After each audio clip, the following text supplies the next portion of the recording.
Bienvenida, bienvenido a un nuevo capítulo del podcast Travesías Mentales. Te habla Albert Campsla. Hoy entrevistamos a un agitador de conciencias que nos hace reflexionar y reír a partes iguales a través de sus ilustraciones satíricas. Seguramente te sonarán algunas de sus obras más conocidas, como Españistán o Simiocracia, entre otras, en las que retrata la situación de la sociedad sintetizándola al máximo con un toque de humor característico que lo define. Hoy hablamos con Aleix Saló. Hola Aleix, ¿qué tal? Bienvenido. ¿Cómo estás? ¿Qué tal? Muchísimas gracias por invitarme. A ti por hacer un hueco entre tu agitada agenda, que sé que estás a tope de trabajos. Bueno, sí, como todo el mundo me imagino, porque y ahora en este nuevo mundo en el que todo es Zoom y conectarnos de forma telemática en casa, la frontera ya es muy difusa, ¿no? Parece que todo el día es trabajo y entre medias vas haciendo lavadoras, ¿no? Claro. Y levantándote a comprar al supermercado. Bien hecho. Oye, Aleix, para quien aún no te conoce, ¿cómo te definirías? ¿Quién es Aleix Saló? A ver, no doy mucha importancia a las etiquetas. A veces en entrevistas me preguntan mucho, ¿no? Como casi para no ofenderme, ¿no? ¿Cómo quieres que te presente, ¿no? Porque digo, ¿Vale? si digo ilustrador te vas a ofender, o digo viñetista, digo, mira, me da igual, porque al final yo vengo del mundo de la viñeta clásica, que es este formato tan antiguo como el mundo de la prensa del siglo XIX, que es una tira cómica, ¿no? Y este formato tan sencillo es el que ha concentrado durante décadas pues, la visión de muchos dibujantes a la hora de satirizar la actualidad y a la vez explicarla, porque al final el papel que tiene este tipo de humor también es dar una perspectiva distinta a la que da, por ejemplo, un artículo de prensa, ¿no? ¿Vale? En ese sentido, yo me identifico con estas dos facetas, la de explicador y la de satirizador, ¿no? Vale, muy bien. Lo que en mi caso he cogido esta filosofía de trabajo y luego sí que la he ido adaptando a otros formatos. Empecé con viñeta clásica en prensa local cuando tenía 20 años para hacer sátira del alcalde de mi pueblo, y poco a poco lo he ido pasando luego a libros con formatos de historia más larga, con más texto, a vídeos de animación para YouTube. Pero al final la filosofía es la misma. Es con imágenes, con voces, con sonidos y con lo que sea. Es actualidad. Eso siempre es así, nunca ficción. Y intentar añadir a veces alguna pequeña reflexión, ¿no? Que pueda ayudar a complementar esa perspectiva para el lector, ¿no? Muy bien, desde un punto de vista crítico, entiendo, siempre, ¿no? Claro, claro. Oye, ¿y cómo te inspiras? Es decir, tú ves, imagínate, ¿no? Tú mañana ves una noticia en la prensa, en el formato que sea, y a partir de ahí, ¿cómo funciona tu proceso creativo? Es decir, ¿cómo te inspiras? Bueno, hay una serie de chascarrillos tradicionales, ¿no? De las que todos los billetistas tiramos, son los recursos habituales. Es decir, coger algo que ha dicho un político y exagerarlo. Vale. Coger alguna contradicción en la que ha caído un personaje importante, porque al final siempre se trata de eso, ¿no? De satirizar el poder. Sí se hace bien. Yo creo que satirizar colectivos que están en peligro, colectivos más marginados, es haciéndolo mal. Yeah. Pero también hay dibujantes que lo hacen. Pero se supone que si tú eres un dibujante con conciencia de tu profesión, tú disparas hacia arriba, ¿no? Y en ese sentido, ya te digo, hay muchos formatos habituales en los que intentas desmontar sus contradicciones, desmontar su imagen, la imagen que proyectan de importancia y de severidad, y convertirla en algo ridículo. A veces es una fórmula muy, muy potente para desactivar, digamos, la última defensa del poder, ¿no? Y es que ellos se toman muy en serio a sí mismos, ¿no? Y luego ya tienes muchísimos otros formatos de los que autores ya han hecho toda una carrera y un estilo, que es desde utilizar surrealismo hasta utilizar antihumor, ¿no? Que es un humor en el que no hay chascarrillo, pero hace que generas una atmósfera incómoda. Utilizar, pues, desde hacer incluso ¿cómo sería? No sé si decir humor obsceno, pero bueno, un humor ya muy, muy pasado de vueltas en el que haces imágenes increíblemente desagradables. Ese no es mi estilo, pero también existe. Vale. Creo que estoy hablando más de lo que hago yo, pero es que me gusta mucho hablar del sector porque realmente hay muchísima diversidad, ¿no? Vale. Pero en mi caso, yo tengo unos recursos gráficos habituales y lo que yo siempre pienso es que la idea tiene que ser muy simple. Uh-huh. Y eso lo aprendí cuando trabajaba en prensa. La imagen ha de dar muy poca pereza de leer. Es decir, cuando el lector, y es curioso porque ahora estamos en un mundo de Internet y prácticamente nadie en papel, pero mi mentalidad continúa en esa época, ¿no? Del papel, del lector que pasaba las páginas llenas de letras y letras y letras. Sí. Y cuando llegaba a la página donde había en un rinconcito una viñeta, la mirada se le iba para allá.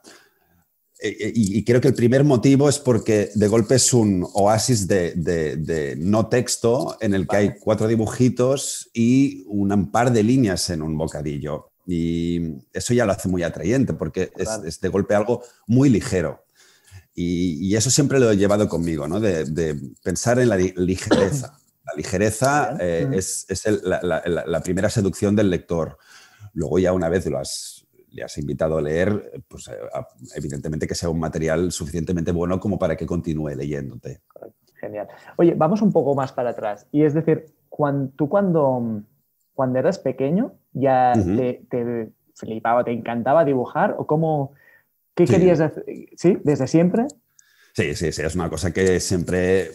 Bueno, cuando se te da bien algo, y yo creo que cualquier oyente que nos esté oyendo, seguro que todos tenemos algo que de pequeño se nos daba bien y que notabas una buena respuesta de tu entorno, ¿no? Y eso te anima a continuar. Porque incluso lo que se te da bien tiene partes que son tediosas, ¿no? Claro. Si tú sabes que el resultado te va a llevar, pues, no sé, la apreciación de tu entorno, pues tires hacia adelante, aunque sea tedioso, ¿no? Claro. Y te vas poniendo retos cada vez más altos, ¿no? Y en mi caso, a mí se me daba bien dibujar. En mi clase yo pues tenía la etiqueta, ¿no? del que dibujaba bien, ¿no? Vale. Que incluso luego, pues claro, me pedían ayuda. Y esto ya llega incluso luego a la carrera de arquitectura, cuando en la asignatura de dibujo al aire libre, en el primer curso, pues, bueno, compañeros que me pedían los dibujos también para... No copiar, pero bueno, inspirarse un poco. Vale. Pero bueno, al final pues al final también es una herramienta, ¿no? La creatividad para socializar, ¿no? Y para hacer amigos, ¿no? Y en este caso, pues yo encantado. Cada uno tiene sus herramientas, solo faltaría. Oye, vale, tú de pequeño te gustaba mucho dibujar, pero de aquí a viñetista, ¿cómo fue este proceso? Es decir, ¿cómo pasaste a empezar a dedicarte a ello? Pues es progresivo. Tú empiezas dibujando como dibujan los niños por diversión. Luego en la escuela pues te van un poco animando a hacer cosas más ambiciosas por pues los ejercicios de clase y tal. Y recuerdo... bueno, mis padres luego para animarme también me apuntaron a clases extraescolares de dibujo y ya recuerdo ya con 12 o 13 años ya empezar a trabajar el retrato y la caricatura. Ajá. Y a partir de ahí me di cuenta que podía ser una fuente de ingresos, porque de golpe haz un dibujito para la tía Montserrat, que es su cumpleaños, haz un dibujito para tal que se va a casar. Y recuerdo dibujar un formato que aquí en Cataluña es muy común, que es una auca. Una auca de hecho, es un formato, te diré, que incluso del siglo XVIII, en el que se contaba la historia de un personaje importante con dibujos en cuadraditos que se podrían considerar viñetas. Ajá. Pero esto antes de la invención del cómic. Lo que ocurría es que en vez de ver bocadillos, cada viñeta, en cada etapa de la vida de este personaje, debajo había 2 líneas en verso que describían la escena, ¿no? Vale. Pues yo este formato, digamos, ya entré muy de pequeño porque algo muy común aquí es que en efemérides familiares se hace una auca de esa persona o una auca del matrimonio de sus familiares, ¿no? Vale. Y recuerdo ya trabajar en ese formato de, venga, ahora vamos a coger la vida del tío y la tía y vamos a documentarnos buscando fotos de su juventud, vamos a dibujar cómo se conocieron, el día que se casaron, el día que tuvieron su primer hijo, todo este rollo. Vale. Y me acuerdo pegarme unas curradas increíbles por el simple hecho, bueno, de la profesión, pero también de no decepcionar, ¿no? Y de hacerlo que bien. gustara el dibujo, ¿no? Y de estos encargos no pagados, luego ya empezó a venir pues algún vecino, algún conocido, ay, ¿podrías hacerme una caricatura? Y ahí cobrar pues alguna pequeña propinilla, claro, ¿no? Claro.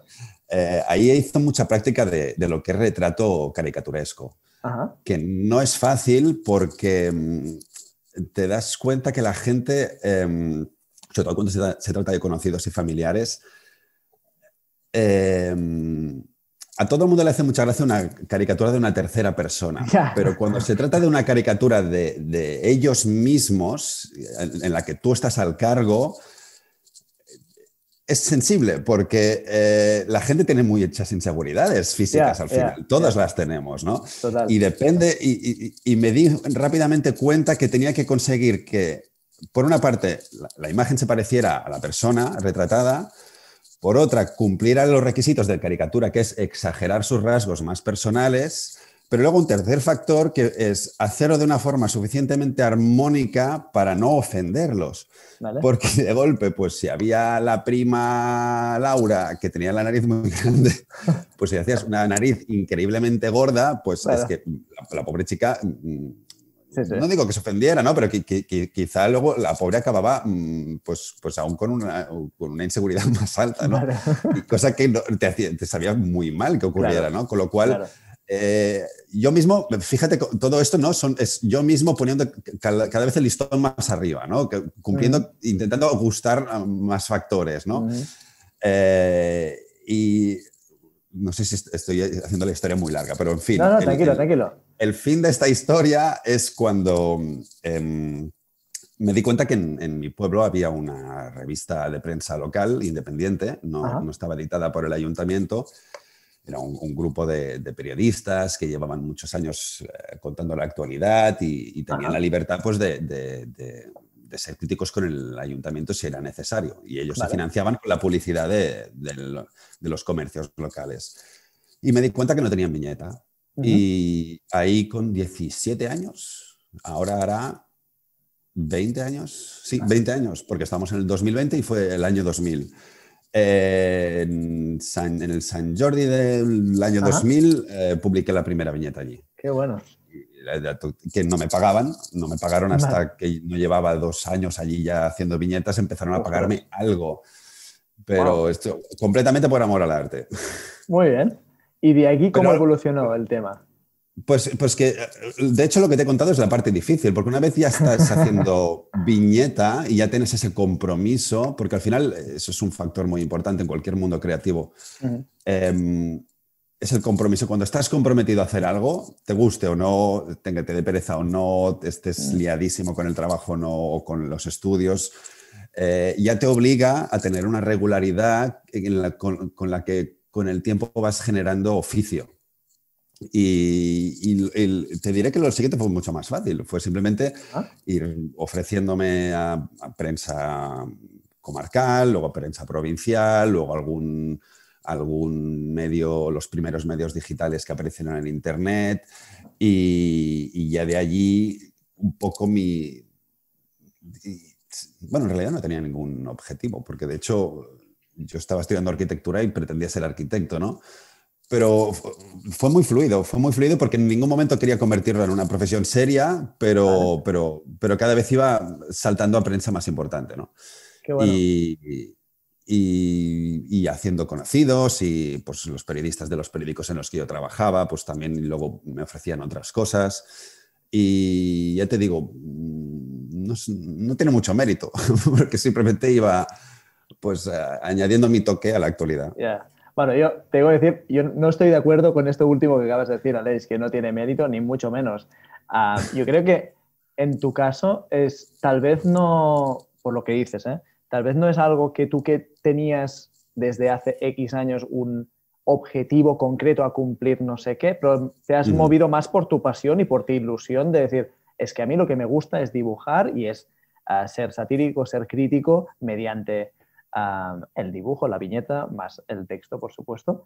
Um, pero esto es, por supuesto, igual de válido o más, ¿no? Que es seguir tu, no, no tu mente, sino seguir tu pasión, tu corazón, si quieres llamarlo así, y tirar adelante con ello. Y a mí me parece que tiene mucho mérito, justamente. Bueno, a ver, yo creo que esto también va un poco al kit de la cuestión de cualquier profesión creativa, ¿no? Uh -huh. No sé hasta qué punto a mí me ha funcionado, y cuando digo me ha funcionado es simplemente poder vivir mínimamente de esto, que ya para Ajá. mí ya es un éxito, ¿no? Pero no sé si me ha funcionado precisamente porque en ningún momento me puse un objetivo a largo plazo, sino que fui sobre la marcha. Es decir, yo creo que si con 18 años o con 20 años me hubiera propuesto vivir de esto, hubiera seguido un camino muy distinto. Vale.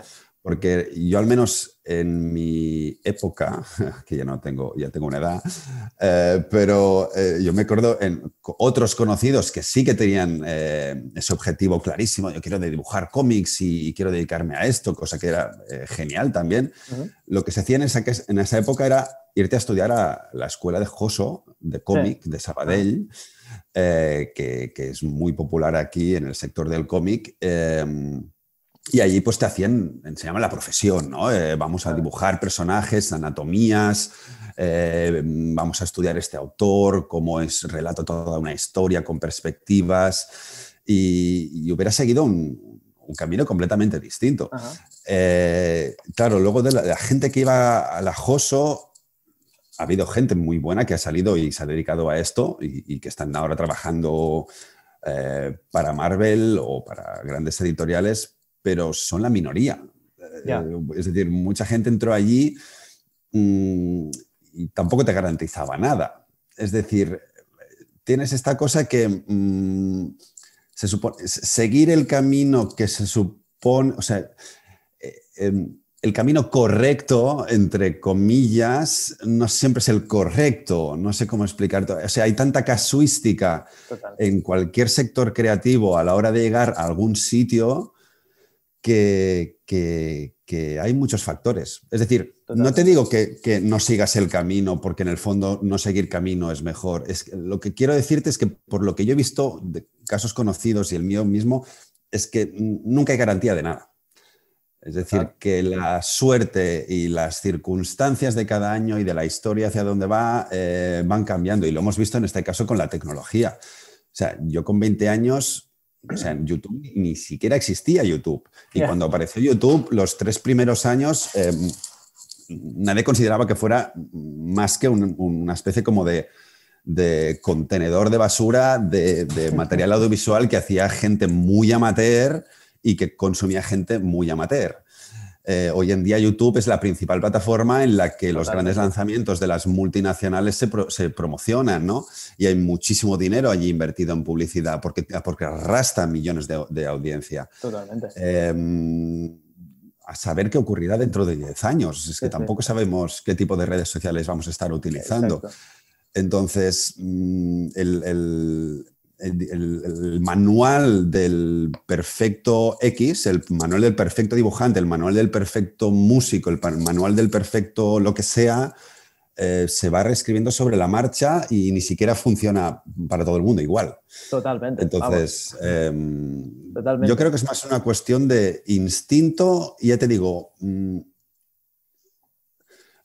mirar a corto plazo. Mirar a corto plazo, asegurarte de que pones tu atención en el ahora, en lo que estás haciendo que te está gustando, y lo que comentaba antes de compromiso, es decir, que tengas algún tipo de proyecto en el que tú te has comprometido, sobre todo con otra gente, ya sea una audiencia, ya sean colaboradores, a ir creando un contenido, para mí es la principal garantía de que a largo plazo tú vas a estar, habrás generado una experiencia, habrás generado un oficio, o como mínimo habrás generado un conocimiento para saber qué quieres hacer y qué no quieres hacer, si eso es para ti o no es para ti. Al final lo habrás probado. Exacto. Totalmente. Oye, Aleix, y en todo este proceso, es decir, desde que empezaste hasta prácticamente a día de hoy, ¿has tenido momentos en que, aunque ya nos decías, ¿no?, que ha sido un poco al día a día y sin proyectar mucho en el futuro, pero aún así, ¿has tenido momentos en que tuvieras dudas o miedos incluso de decir, ostras, estoy apostando todo a una carta, la carta, digamos, del viñetista, ¿no?, por decirlo así, ¿has tenido momentos de decir, wow, no sé si estoy yendo por buen camino? Bueno, me ocurrió cuando dejé la carrera de arquitectura. La carrera de arquitectura, fíjate que era todo lo contrario. O sea, era algo que me gustaba también, de hecho, pero era digamos, no sé cómo decirlo, era mi carta segura hacia un futuro con una profesión y un sueldo, y poder pagar mis facturas, ¿no? Claro. Y el cómic, hasta los 28 años, ni siquiera me planteé que fuera algo a largo plazo. Es decir, sí que me lo planteaba como una profesión en ese momento a corto plazo, porque me estaba dando ingresos, al menos suficientes para pagarme mi piso compartido con 5 amigos. Pero no fue hasta que, en mi caso, fue una circunstancia muy concreta que estalló la crisis de 2008 y dejó un panorama muy claro en el que no iba a haber trabajo para arquitectos durante mucho tiempo. Y eso, sumado a que yo ya dedicaba muchas horas a dibujar y a hacer mi trabajo combinado con la carrera, a que eso me había hecho ir dejando la carrera un poco de al lado, de que iba ya arrastrando asignaturas que era incapaz de aprobar después de haberlas repetido 2 y 3 veces, y alguna incluso 4, sí que tomé la decisión de decir, bueno, pues voy a apostar todo por lo que estoy haciendo ya desde hace años, ¿no? Que es dibujar. Pero ahí sí que, como tú bien dices, me planteé si no estaba condenándome un poco a ser un inútil, porque digo, hostia, es que me estoy hiperespecializando en algo que es hacer viñetas, ¿no? Es decir, una broma habitual es, pues, yo qué sé, con otros viñetistas hacemos, pues, no sé si habéis visto la típica peli de desastres o de apocalipsis, ¿no? En el que el mundo se está a la mierda y algunos desconocidos que se encuentran por la calle intentando sobrevivir cada uno se unen, ¿no?, para apoyarse y sobrevivir, y uno dice, bueno, yo soy médico, ¿no?, os puedo curar las heridas, y otro dice, pues yo soy mecánico, ¿no?, puedo desmontar cosas, pues yo soy cocinero y os puedo conseguir, ¿no? Claro, nosotros apareceríamos los viñetistas y, bueno, yo hago viñetas. ¿No? Pues tú no sirves de una mierda, tú quédate aquí porque es que no ayudas nada al grupo, o sea, o sea, es una profesión completamente inútil en un momento de peligro, ¿no? O sea, es decir, que realmente dices, es que incluso dentro del arte nosotros somos la minoría más minoritaria, o sea, es que, porque tampoco sabemos hacer mucho más que dibujar 4 líneas, es decir, bueno, no, ahora estoy metiendo todo un colectivo en cuidado. En saco, pero te hablo de las viñetas de tira cómica, ¿eh? Sí. Este tipo de viñetistas que son los que yo me identifico y que tendemos a tener una línea muy simple, ¿no? Y sí que tuve ese miedo de decir, ostras, si de esto no funciona, ¿qué coño hago yo dentro de 5 años? Pero bueno, luego también me di cuenta que, bueno, es que pues es que luego también veía otros amigos que habían acabado sus carreras y luego tampoco eso les garantizaba nada. Entonces me di cuenta que hagas lo que hagas, nunca vas a tener garantía 100%. Bueno, a no ser que te saques una oposición y te pongas a hacer de funcionario, cosa que también es muy lícita, ¿no? Pero en este caso sí que dices, vale, aquí sí que tengo trabajo hasta los 60 años, ¿no? Claro. O no, porque a saber, porque mira, fíjate, llega una pandemia y yo qué sé, hay una revolución, es que tampoco te garantiza, ¿no? Exacto. Alex, ahora tengo una curiosidad y es, ¿cómo es el día a día de de un viñetista o el tuyo? Es decir, te levantas y empiezas a dibujar como un loco hasta que te vas a dormir. ¿Cómo funciona? En tu caso. Bueno, en mi caso es un caos, porque como trabajo en casa, bueno, ahora todo el mundo está trabajando en casa, ¿no? Con claro, los confinamientos estos intermitentes. Pero yo desde que desde que empecé ya más serio con 20 y poco años, es un enganche constante a la actualidad.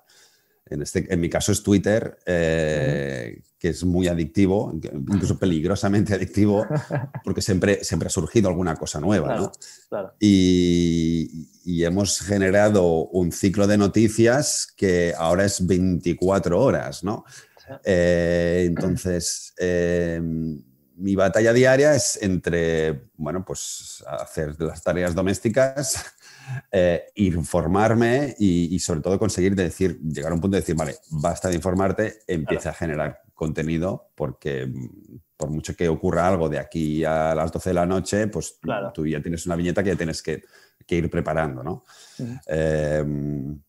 Pero sí, es mucha actualidad. Es decir, el ciclo obviamente es diario porque tú tienes que publicar diariamente. ¿No? En esta época, ahora mismo no estoy publicando diariamente, estoy publicando con días saltados en varios medios, okay. Pero cuando he estado haciendo viñeta diaria en otros medios antiguos, sí que recuerdo que aparte de actualidad, luego también necesitas unos momentos de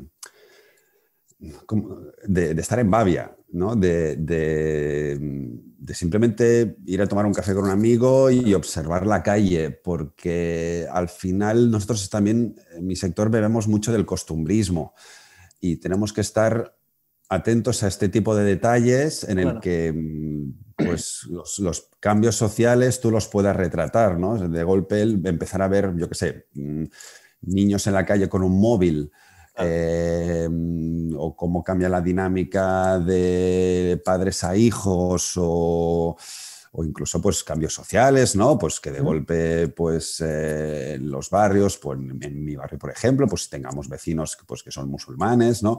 Y puedas ver esta realidad desde el día a día, que también ayuda a humanizar gente que solo salen titulares de prensa en datos o en digamos, en noticias mucho más frías. Tú al final también tienes esta responsabilidad de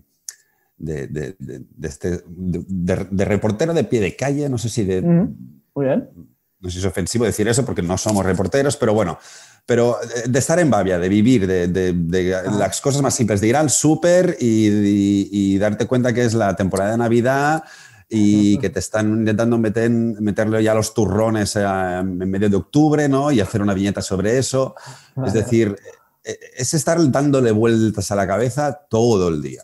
Oye, ¿y cómo ya sé que ya nos has dicho antes, que no te gusta o no proyectas mucho a largo plazo, pero vamos a soñar un poco, ¿vale? ¿Cómo te gustaría verte dentro de 5 años? A nivel profesional me refiero.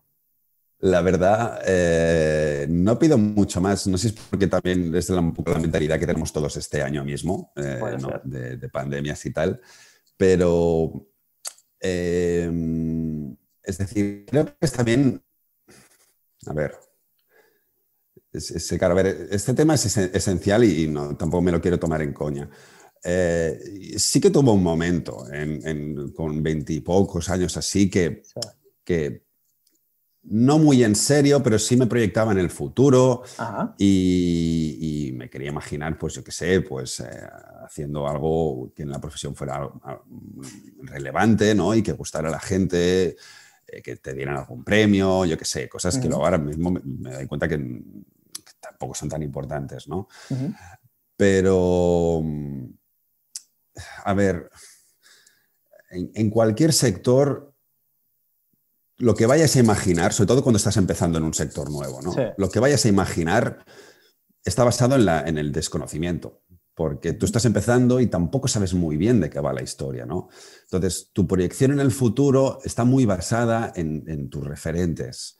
Ujú. Eh, Tú empiezas en cualquier sector, hay este tío o esa chica o ese otro autor o esa otra autora Claro, que tú dices, yo quiero ser como ellos o exacto. yo quiero conseguir lo que han conseguido ellos. Y ese es el paso inicial en el que tú empiezas a soñar, ¿no? Con Ujú. qué tipo de profesional quieres ser en un futuro, ¿no? Eso ocurre también en la vida real, ¿no? Con otro tipo de proyectos que no son profesionales, sino que son personales, ¿no? Los referentes son básicos en ese sentido, Ujú. porque son ejemplos de carne y hueso de cosas que se pueden conseguir, Exacto. ¿no? Yo me podía haber imaginado, pues yo qué sé, que me dejaran pintar una viñeta en la fachada de la Catedral de Barcelona, ¿no? Pero eso no ha ocurrido nunca, entonces es una tontería imaginarse eso, que no quiere decir que no Bueno, algún ¿por día qué algún no? viñetista lo pueda hacer, ¿no? Pero lo normal es que tú suelas pensar, ¿no? Pues el actor que empieza a hacer clases de interpretación, pues se imagina pues ganando un Oscar, ¿no? Me imagino, yo qué sé, Sí, sí, sí. o estrenando una obra en el Teatro Real o en el Liceo o en el Teatro Nacional. Al principio, estos ganchos son muy buenos porque lo que hacen es ilusionarte. Claro. Y al final tú tienes que tener algún tipo de zanahoria, ¿no? Al final del palo que te ayude a tirar hacia adelante, sobre todo en Claro. los inicios. Pero es cierto que a medida que tú vas familiarizándote con un sector y si Ujú. tienes suerte, irlo convirtiendo en un trabajo, te vas dando cuenta de qué va el tema y de qué va el día a día y de qué cosas hay de las que no se suele hablar, pero que sí que son importantes en tu sector, ¿no? ¿Vale? Y ahí empiezas a tomar conciencia de que quizá lo que querías en un principio ya no es lo que buscas tanto, sino buscas cosas a veces más llanas, pero más importantes para ti, ¿no? Es ¿Vale? decir, quizá no quiero tanto pues un reconocimiento masivo de millones de personas, pero sí que quiero el reconocimiento de ese sector más exclusivo que va a valorar lo que yo aporto o viceversa, ¿no?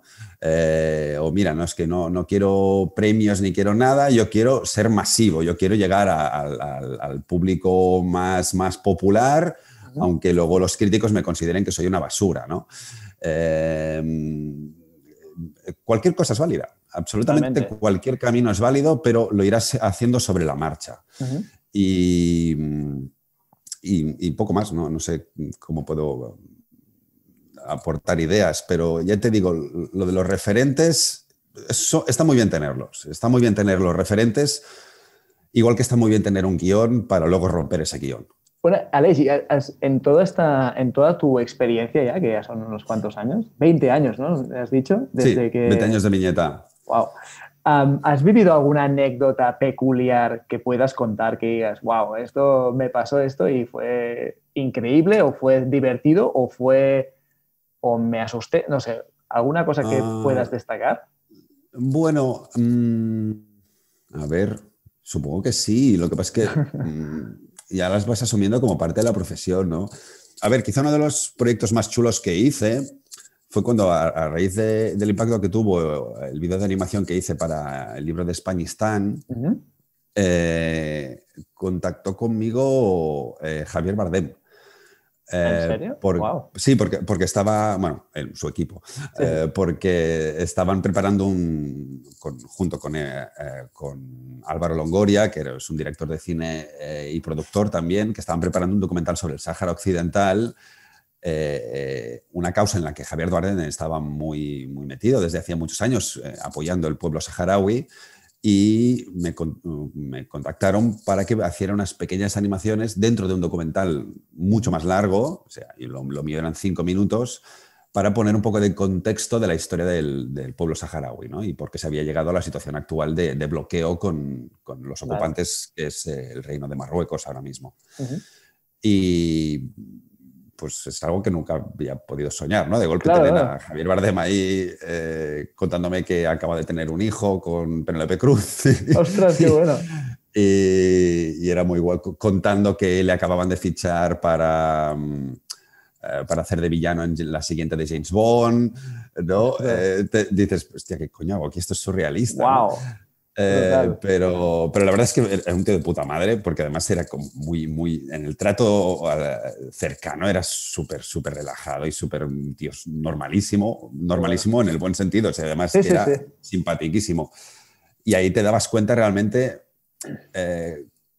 cómo alguien como Javier Bardem pueden, o sea, ¿qué es necesario para tener una carrera profesional como la de Javier Bardem? Y es que seas alguien fácil con el que trabajar, ¿no? Que seas alguien que no solo tiene don de gente, sino que tiene la paciencia para tener un momento con cada persona, ¿no? Porque yo no sé, ni me imagino la presión del entorno constante de que seas pues, una persona conocida a este nivel y no puedas ni irte a tomar unas cañas porque, como ocurría, ¿no? Pues salíamos de las reuniones de preparar el documental a tomarnos unas cañas con el equipo en un bar de abajo en el barrio de, no sé si era Chueca, allí en Madrid, y claro, ya se acercaba gente para pedir foto, para hablar con él, y el tío en todo el momento tenía una exquisitez total con la gente, ¿no? Es decir, no sé si yo sería capaz de tener este aguante a la hora es decir, puestos a hablar de objetivos profesionales, ¿no? Es decir, hay unos requisitos para llegar tan lejos y creo que estos requisitos, aparte de el buen hacer y de tu talento, implican saber tratar con gente, implican, no sé si decir don de gentes, pero sí capacidades sociales, ¿no?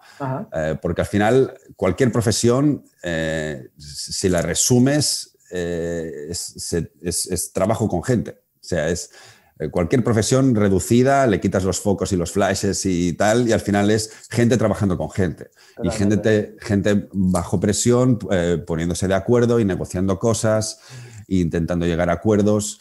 Y eso es lo que yo creo el secreto del éxito en cualquier sector, ¿no? Oye, Aleix, ¿y qué consejo le darías a alguna persona que está pensando en lanzarse a empezar su proyecto, a trabajar desde su pasión, desde su talento, pero que por lo que sea aún no se atreven? ¿Qué les dirías? Yo diría que si no tienes nada que perder, que lo pruebes. Es que miro mucho las palabras que digo porque no me siento con el derecho a dar lecciones de vida a nadie. No, pero yo no te estoy pidiendo... O sea, la pregunta es, tú imagínate que te viene un amigo o una amiga, da igual, y que dice, ostras, Leix, he probado ya X tema que me gusta, ¿qué tal? Y me estoy pensando en lanzarme o en empezar a tomármelo en serio, pero tengo miedo, no me atrevo. ¿Qué le dirías a esta persona? Tendría que ver el caso de cada uno, ya te digo, porque más que nada porque, claro, a veces el lanzarse, ¿no? Yo lo he visto con amigos, el lanzarse a veces es pues invertir dinero personal en algo, en un proyecto, ¿no? Y ahí entiendo que es una cosa seria, es un riesgo económico que puedes pagar caro, ¿no? Ahora, si es lanzarse a hacer algo profesional y en serio en un sector en el que no es abrir un bar, o sea, que no es endeudarte 40.000 euros, yo ahí sí que animaría. Siempre hay que animar, porque al final uno se va a arrepentir de no haberlo probado, ¿no? Es decir, mejor haber fracasado que quedarte, que te quede la espinita de que habría ocurrido, ¿no? Si no lo hubiera hecho, ¿no? Totalmente. Es decir, y además, como estamos en esta época, y sobre todo ya nuestra generación y las que vienen detrás, en las que las reglas de juego están cambiando cada 5 años, pues estamos en un momento en el que yo creo que vale la pena ir probando cosas nuevas, porque son las que te van a hacer más adaptable a los cambios, ¿no? Aunque fracases, ¿no? Porque al menos ya será otro sector, al menos en el que tú habrás tenido una experiencia y habrás sabido qué quieres y qué no quieres,